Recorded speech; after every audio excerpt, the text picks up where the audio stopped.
မင်္ဂလာပါကျွန်တော်နာမည်ကဖြူအောင်ပါလက်ရှိ UK မှာ Junior ဆရာဝန်တယောက်အနေနဲ့လုပ်နေပါတယ်ဒီနေ့ပြောပြပေးတော့မှာတော့ Rapid Test Kit ကိုဘယ်လိုစနစ်တကျသုံးပြီးတော့မှစိတ်ကြမလဲဆိုတော့ကိုဗီဒီယိုလေးနဲ့ရှင်းပြပေးတော့မှာဖြစ်ပါတယ်ကျွန်တော်တို့ဒီ Test Kit မစစ်ခင်မှာလက်ကိုစက်ပြာနဲ့ရေနဲ့စက္ကန့်30ကြာအောင်တခြားဆေးပေးရပါမယ်လက်တခြားဆေးပြီးသွားရင်တော့ကျွန်တော်တို့ကဒီရဲ့ test strip ကိုညီညာတဲ့မျက်နှာပြင်ချုပ်တွေ့တဲ့မျက်နှာပြင်မှာတခြားလေးထားပြီးတော့မှ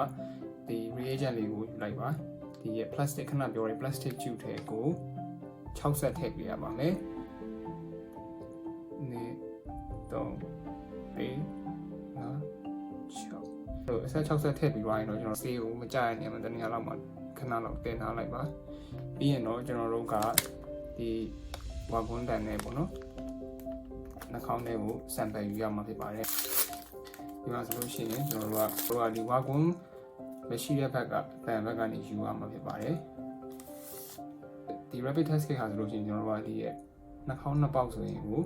sample အလုံးလောက်ပါတယ်လုံးဝမှာသူကဒီနှာခေါင်းနဲ့ထိုးတဲ့အခါမှာ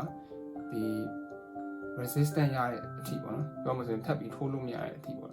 တင်းတခုနည်းနည်းလေးတင်းသွားတဲ့ခံစားချက်လေးရတဲ့အထိကိုကျွန်တော်တို့ကထိုးအောင်မှာဖြစ်တယ်ပြီးရင်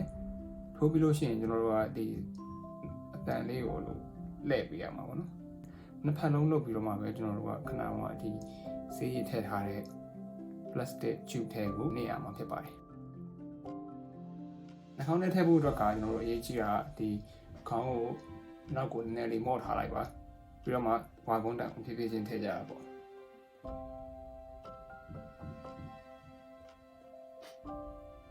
ကျွန်တော်ကတိကောင်းတာဖြစ်တယ်ပေါ့နော်နောက်တစ်ဖက်သွားပေါ့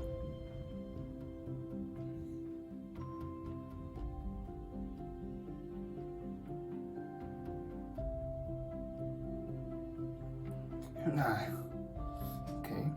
ဒီ sample လေးတော့ရပြီပေါ့နော် sample ရပြီဆိုရင်ကျွန်တော်တို့ကဒီရဲ့ tube ထဲကိုအနည်းဆုံးဟောလာပေါ့နော်10စက္ကန့်လောက်မွေပြီးတော့မှပေါ်အောင်အဲ့လိုမျိုးလေးခါပေးလိုက်ပါ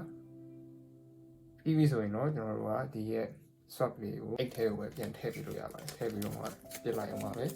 ပြီးရင်တော့ကျွန်တော်တို့ကဒီ cap လေးနဲ့ဆွတ်ပြီးတော့ခဏထားတဲ့ဒီ test strip ရဲ့ဒီ S နေရာကိုကျွန်တော်တို့ကနှစ်ဆက်ထည့်ပေးရမှာဖြစ်ပါတယ် Okay ကျွန်တော်တို့နိုင်ဝက်ပြည့်ပြီဆိုတော့ဒီ test result လေးကိုကြည့်လိုက်ရအောင်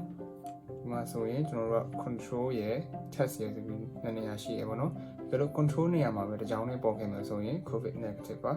ကယ်လို့မှ control ရော test ရောမှာတစ်ကြောင်းစီပေါ်ခဲ့မယ်ဆိုရင်တော့ covid positive ပါ